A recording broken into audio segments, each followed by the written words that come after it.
c'est l'esprit fatigué, mais d'une saine, pour ne pas dire d'une sainte fatigue, que vous cheminez en direction de Point de Sable, reprenant vos montures et cheminant paisiblement en direction de la maison. C'est le soir quand vous arrivez et les derniers rayons de soleil de cette journée automnale viennent éclairer les feuilles jaunissantes et rougeoyantes des arbres environnants. Vous posez vos montures à l'écurie et en entrant dans l'auberge du Dragon Rouillé, une douce musique vient résonner à vos oreilles. Et c'est une Ameiko souriante et heureuse de vous voir qui vous accueille et se jette dans les bras de Cou. Je la prends dans mes bras et puis je lui fais un immense bisou sur la bouche si je peux. Elle se laisse faire. Ouh. Et alors je lui caresse doucement les cheveux puis je les range derrière son oreille. Le petit matin arrive et c'est un petit matin pluvieux et aigrelet au niveau de la température, dont vous constatez qu'il pleut à travers les fenêtres de chez vous, enfin de vos demeures, que vous soyez dans la maison de Tilia ou au Dragon Rouillé. Que faites-vous? Le truc, c'est qu'il faudrait qu'on se rassemble tous pour aller voir la mer. J'ai reçu une lettre de notre ami postée à Manimar. Oui. Alors, il y avait deux informations que je ne vais pas vous dire, mais une qui nous concerne tous. Quelques morts suspectes à Manimar, runes de Siedron gravées sur les cadavres. Donc chacun fait son petit machin et puis vous ensuite vous retrouvez, j'imagine, devant la commandantour. Voilà. Oui. J'aime bien ce terme. Bien, bah, pas de problème. Vous êtes donc devant la commandantour et puis vous entrez. Donc oui, effectivement, vous entrez et puis vous arrivez à son bureau où vous pouvez taquechnener. Et effectivement, Madame le maire Kendra d'Evrin est à l'intérieur et vous accueille. Mes amis, bonjour. Ça me fait plaisir de vous voir.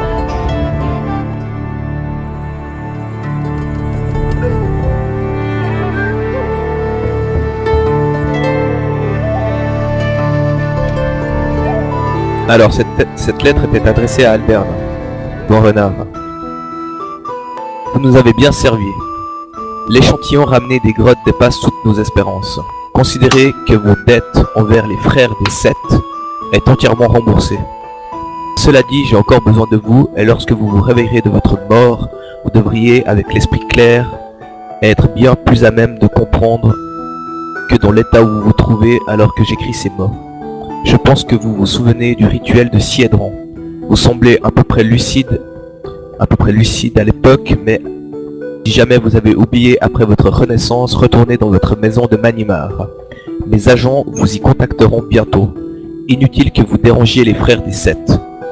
Dans 2 jours, je vous fournirai une liste de victimes appropriées, donc tous les morts qu'il y a eu à Point de Sable, pour le rituel de Siedron. Apprenez-la par cœur et détruisez-la avant de commencer votre œuvre. Ceux que j'ai choisis doivent être marqués avant de mourir, donc les cadavres. Sinon, ils ne seront d'aucune utilité à mon maître et l'avarice de leur âme sera perdue, donc magie runique. Cependant, si d'autres se mettent en travers de votre chemin, faites tout ce qu'il vous plaira. Dévorez-les, massacrez-les et faites-en vos marionnettes, cela n'a aucune importance pour moi. Signé Xanesha, maîtresse des Sept. Oui, je voudrais juste ajouter que en parcourant les pièces du manoir pour s'assurer que toute menace était, en tout cas, menace de créature était finie, nous avons été comme, on peut dire, possédés par des souvenirs de... justement de plusieurs générations de Gorenard, et nous avons vu très clairement Aldern assassiner sa femme et très certainement aussi son fils, et d'autres souvenirs tous les plus abominables les uns que les autres, et tout ça venait vraiment de cette maison qui était complètement comment dire, ouais, c'était la source du mal. Et pour éviter que ce lieu aussi maléfique ne puisse plus faire de mal à personne, pour remédier définitivement à ce problème avant de rentrer, j'ai agi et j'ai fait en sorte que ce mal vienne se noyer dans ma foi et qu'une partie de ma foi emprunte le lieu pour qu'il soit à nouveau en paix. Ma chère, je n'ose imaginer le sacrifice que vous avez dû faire.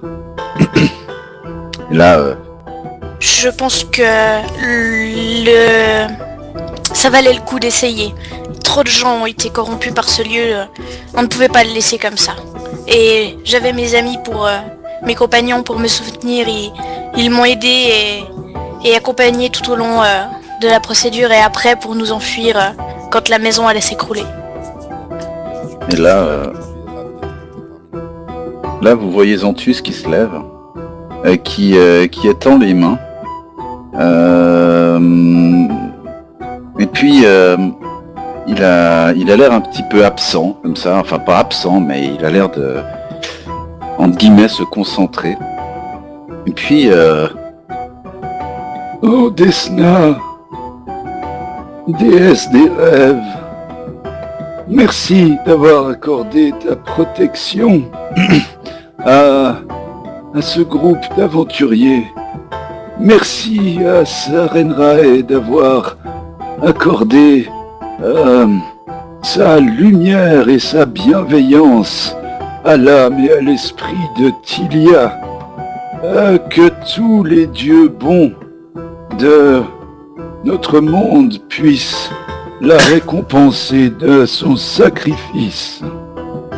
et il se rassied.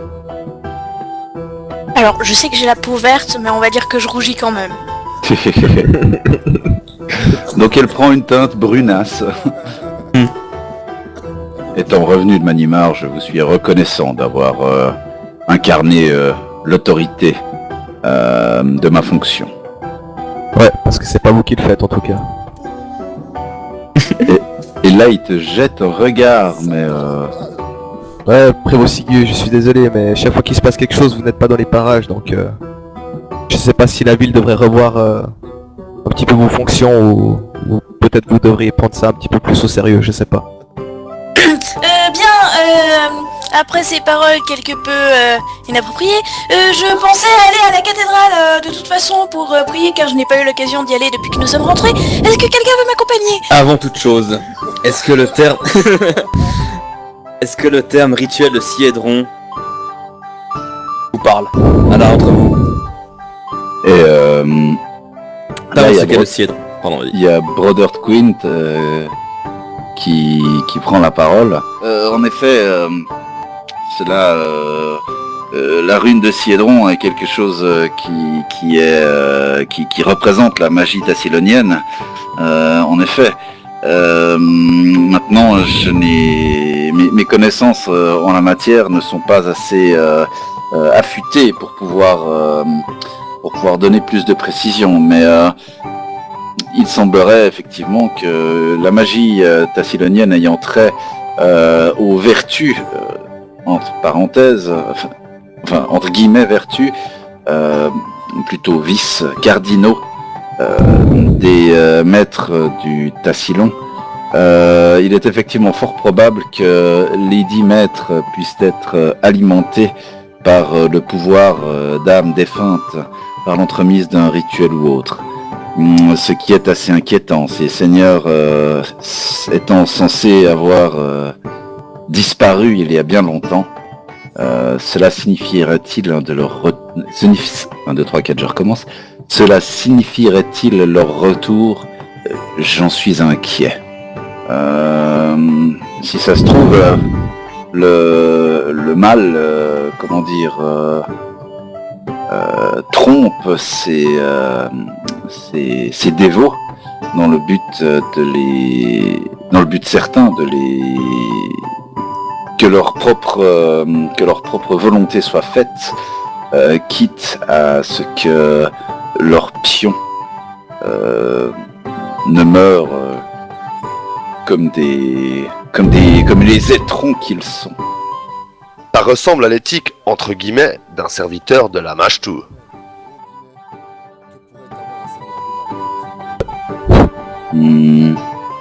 Et là, c'est à nouveau Zantus qui prend la parole. Oh, peut-être bien, mais la Mashtu s'intéresse plutôt à son peuple, les monstres. En général, sa magie est brutale. Et force m'est de constater que la magie tassilonienne a l'air assez raffinée. Et là, il y a Isolari qui prend la parole et dit effectivement la magie tassilonienne est très raffinée, aussi raffinée que le vice et le vice et la méchanceté de ceux qui l'ont dévoyée. Avant que cette magie ne soit dévoyée, c'était une magie effectivement très fine et qui n'était pas à la portée du premier monstre venu, à la différence des invocations de la Mashtu. Celle-ci étant tellement brutale que aucun écrit ne la décrit, si vous me passez l'expression.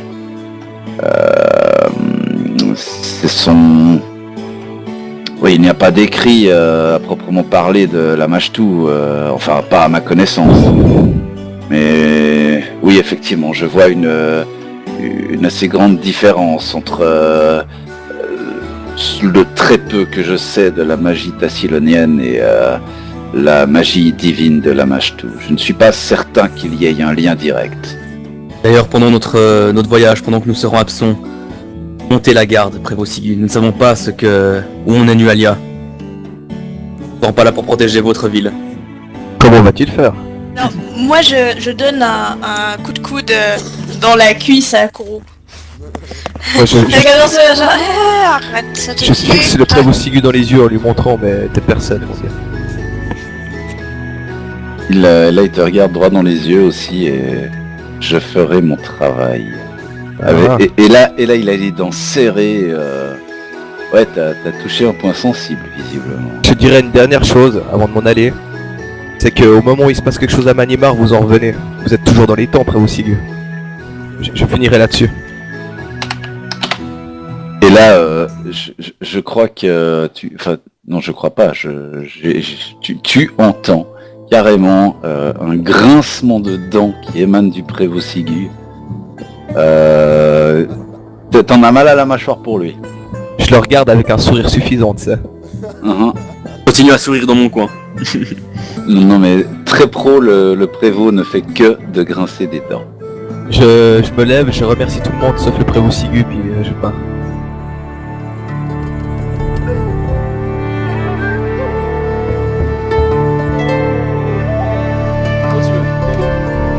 On mettra combien de temps au bateau?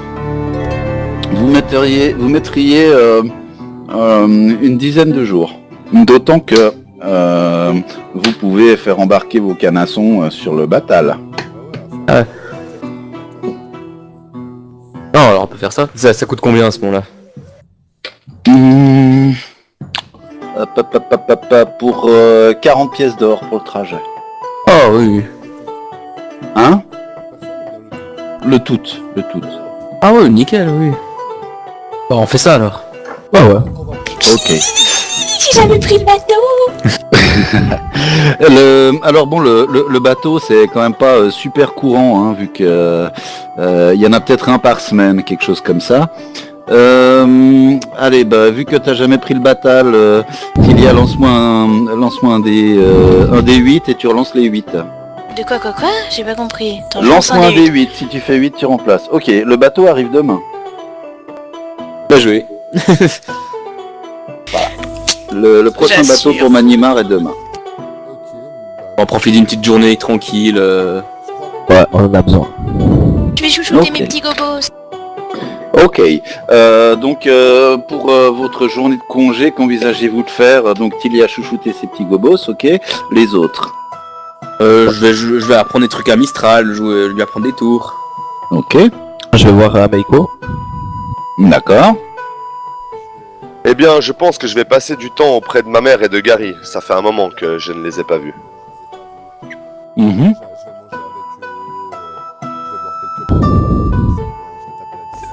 Rembourser tes dettes. Tiens, je vais payer mes dettes. Hmm. Ouais, on va dire une pièce d'argent la pièce. Allez, 20, tu dois 20 pièces d'argent. Bien, donc la journée se passe, vous préparez vos petites affaires, vos pactages, et vous rendez à l'embarcadère à attendre le batal qui doit vous emmener vers la cité des monuments, autrement nommée Manimar. Le capitaine du bateau vous accueille et vous fait donc payer le prix du passage, donc 400 pièces d'argent, tout compris pour vous et vos bêtes jusqu'à Manimar. Les offres. Oui, le voyage, oui. Ok, C'est fantastique. sympa ça. Le capitaine vous montre une partie de la cale qui est habitable, hein, je veux dire, il y a plusieurs parties dans une cale. Il y a le fond de cale où là il y a généralement que les marins qui vont, c'est là où il y a les inondations et puis où il y a le comment ça s'appelle, le ballast ainsi que le gouvernail. C'est donc normalement un espace technique qui est pas du tout utilisé par les voyageurs. Donc c'est pas là pour vous, mais il y a une partie de la cale qui est réservée effectivement aux marchandises, une autre aux voyageurs, et puis encore une autre aux montures. Et puis il y a à l'arrière du bateau le château dans lequel se trouve la cabine du capitaine, de son second et de ses officiers. Et puis vous avez donc dans la partie voyageurs, c'est aussi la partie équipage. Donc sont suspendus au plafond des crochets auxquels sont accrochés des hamacs dans lesquels vous prendrez place une fois la nuit venue. Il va sans dire que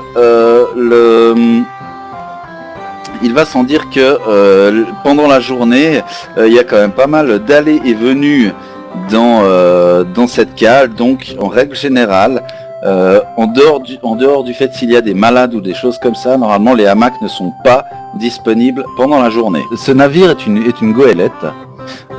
Donc c'est un navire c'est un 2 mâts. C'est un fameux bateau, fin comme un oiseau. Laissez-moi vous présenter la Sirène. Bon, le château ne se trouve pas à l'arrière, mais au milieu du bateau, et puis ce que vous voyez derrière, ça n'existe pas, hein, le petit machin blanc suspendu, hein, c'est en bois. Non, le drapeau ressemble un peu, mais ça n'est pas celui-ci. Donc, vous allez vous embarquer, et puis vous prenez donc vos dispositions pour que le voyage soit le plus confortable possible. Et effectivement, tu arrives à trouver Srendil, un endroit où tu pourras t'entraîner si tu veux pendant la journée. C'est aussi valable pour vous autres, si vous voulez vous entraîner ou bien si vous voulez passer un petit moment tranquille. Il est tout à fait possible de se faire sur le pont du bateau. La saison étant à l'automne, Le capitaine vous avertit qu'il est possible que vous rencontriez du mauvais temps, auquel cas on vous demandera peut-être d'aider un petit peu s'il y a une urgence, mais dans l'absolu, vous ne devriez rien avoir à faire pour le bien de ce voyage. Vous êtes les bienvenus à bord et ça y est, comme ce qu'on appelle un chef cuistot sur un bateau. Le coq, merci. Le coq se fera un devoir de faire une cuisine la plus mangeable possible pour vous. Et puis donc le bateau prend la mer en direction de l'ouest dans un premier temps et et bifurque ensuite en direction du sud-ouest. Et le premier jour de navigation se passe sans plus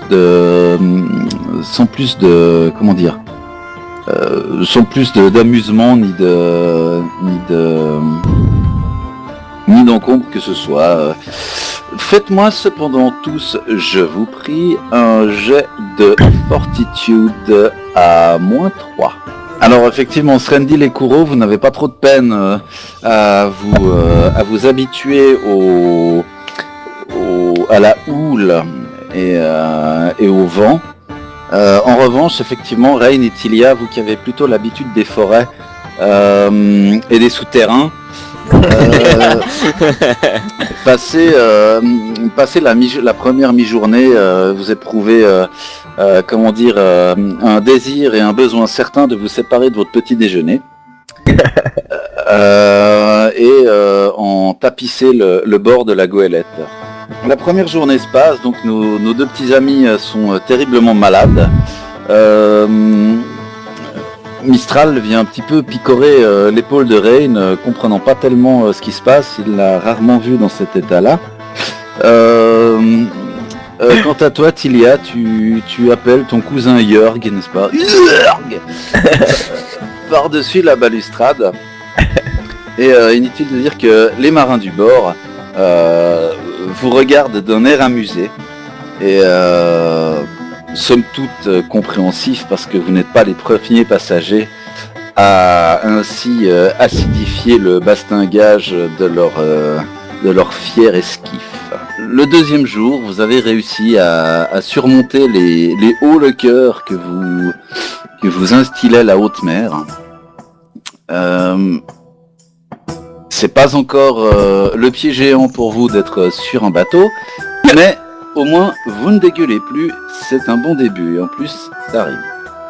La matinée se passe tranquille, la bruine matinale et les embruns vous vivifient et vous revigorent, vous donnant un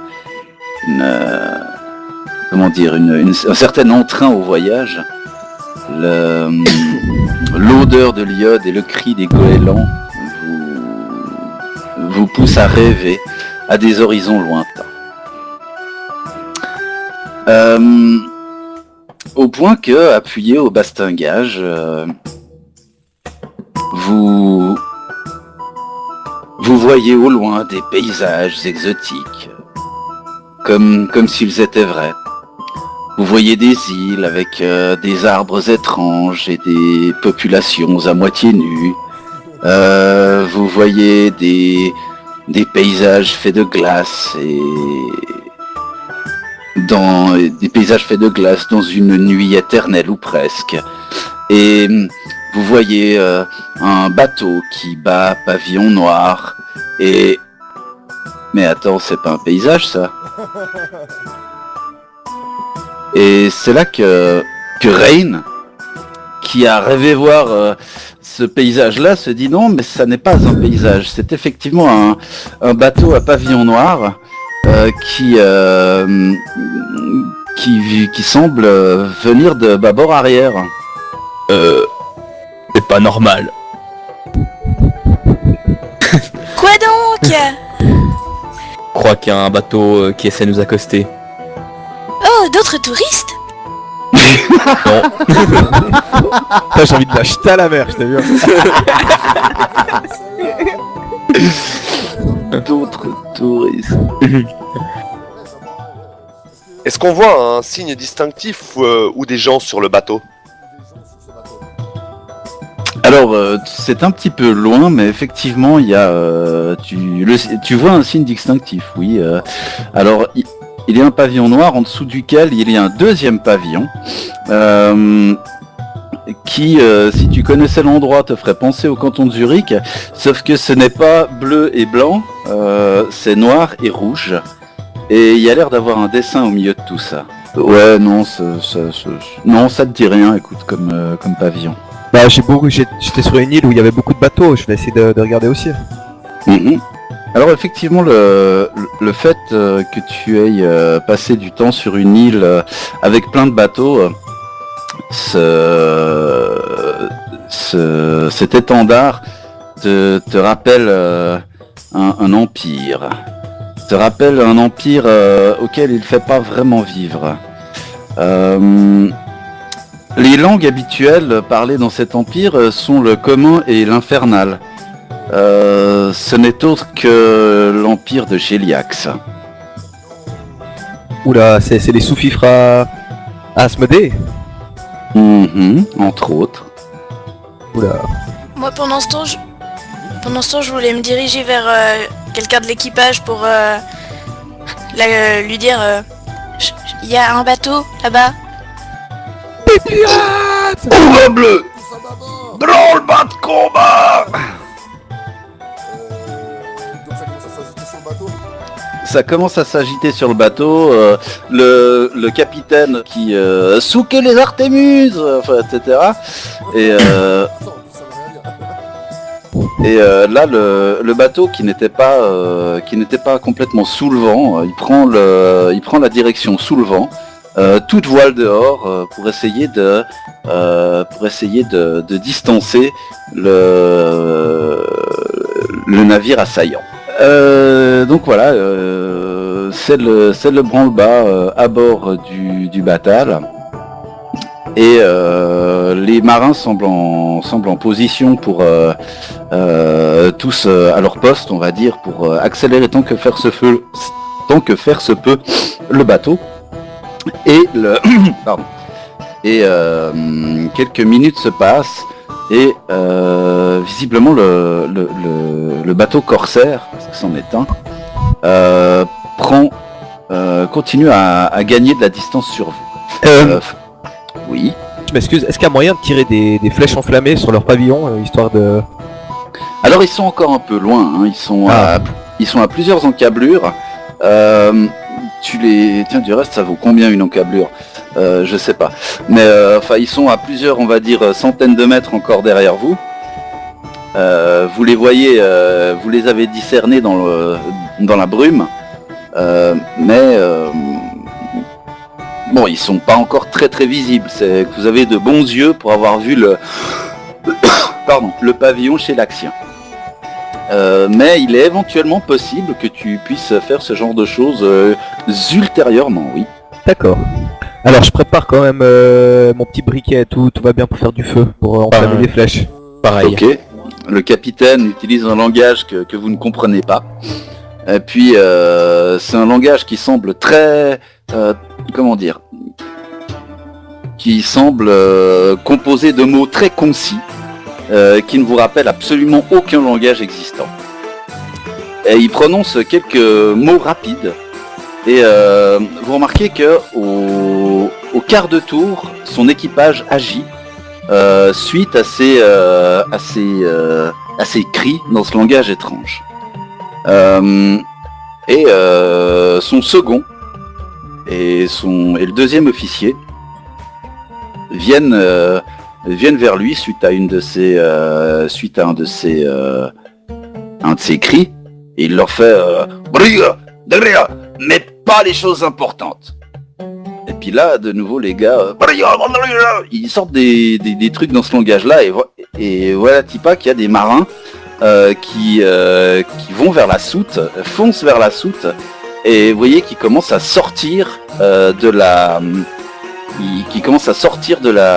marchandises, et ils commencent à les jeter par-dessus bord. Vous pouvez nous aider si vous voulez. Moi Et, aussi. Alléger le bateau, quoi. Exactement. Moi, je vais m'adresser à Rain et puis je vais lui dire envoie Mistral en reconnaissance, qui se Exactement, cache dans ouais. la brume pour aller regarder combien ils sont, etc. C'est exactement ce que je pensais faire. Alors justement, je montre le bateau à Mistral. Je lui montre... je lui indique du doigt le bateau. Je lui montre 10 avec mes doigts. Je tape une fois contre le sol. Je lui montre 20 avec mes doigts. Je tape 2 fois. Et puis 3, je tape 3 fois. Puis je lui dis d'aller voir et de me dire combien ils sont.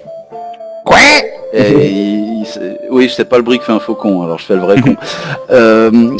Donc il s'envole, puis effectivement il part à tire d'aile en direction du bateau corsaire. Le bateau corsaire qui a entrepris de sortir lui aussi toutes ses voiles, vu que toutes les voiles n'étaient pas encore sorties. Et le gain de vitesse occasionné par le vidage des marchandises, par le transbordage des marchandises pour être plus précis, semble avoir été perdu du fait qu'ils aient sorti leur voile supplémentaire. Et vous sentez qu'à bord, les marins commencent à être très nerveux et les uns et les autres, il y a quelques marins qui vont chercher des armes plus ou moins rudimentaires qui se trouvaient à l'intérieur du bâtiment. Et ils vont les amener à leurs camarades qui n'ont pas d'armes improvisées.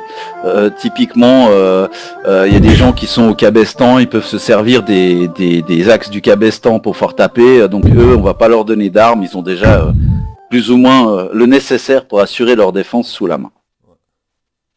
Et le capitaine semble transpirer à grosses gouttes et prononce moult jurons dans le but d'essayer de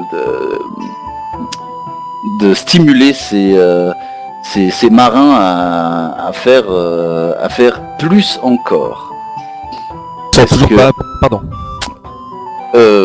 J'allais demander si vous aviez envie de faire quelque chose de plus, donc voilà, tu peux me demander. Ils sont à portée de flèche maintenant ou pas? Oui, ils sont à portée longue, mais ils sont à portée. Alors on tire Rain. Flèche Ouais, on enflammée. Ouais, exactement, on fait ça. Alors, le temps étant à la bruine, il va être assez difficile de bouter le feu aux dites voiles. Mais avec un peu de chance, peut-être que... Voilà. Donc, le batal adverse étant à, on va dire, encore 2 encablures, donc à 400... Non, allez, à 1 encablure. Vous êtes à portée longue, vous avez un -4 pour toucher, mais vu que c'est une cible de grande taille, vous n'êtes plus qu'à -2. Merci. D'accord. Et la difficulté est, on va dire que c'est une difficulté de 17. Bon, flèche touchette pour moi. Pareil. Allez. Allez, c'est parti. Oh chier. Ah putain. Les deux très enflammés se dirigent avec grâce en direction du bateau adverse, mais malheureusement atterrissent trop court et s'éteignent dans l'eau. Sur ces entrefaites, Rain, tu as ta vision qui se trouble un petit peu. Et tu commences à avoir un léger haut le cœur, alors que tu as l'impression de voir un bateau par le dessus. Et tu as l'impression de tourner en rond au-dessus du bateau en question, et tu te vois plonger subitement en direction de ce bateau et virevolter entre les mâts, et tu arrives à décompter à peu près avoir comme ça une 60aine de mâts. Alors tu remarques que à l'avant ils ont 2 objets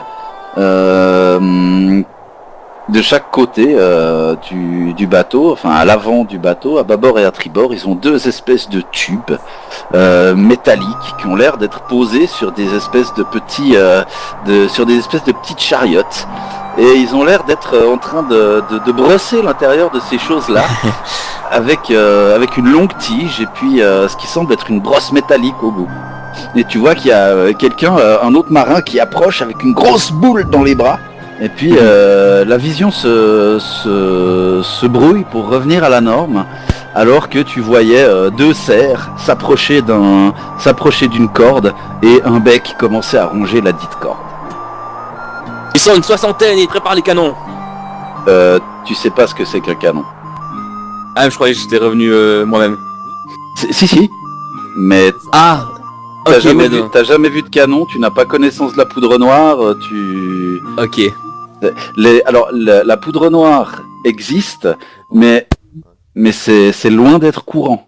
C'est quelque chose d'extrêmement rare et on la trouve habituellement plutôt dans des armes type des pistolets ou des arquebuses. C'est tellement rare qu'on en utilise très peu dans des canons. Donc pour toi, tu ne sais pas ce que c'est qu'un canon en fait. Ok. Alors, mais tu vas pas tarder à le savoir. Ils sont une 60aine et ils sont préparés quelque chose avec des gros tubes noirs. Métalliques. Et au moment où tu finis cette phrase, vous entendez une explosion magistrale provenir de la proue du bateau pirate, avec un éclair rouge orangé dans un grand nuage blanc.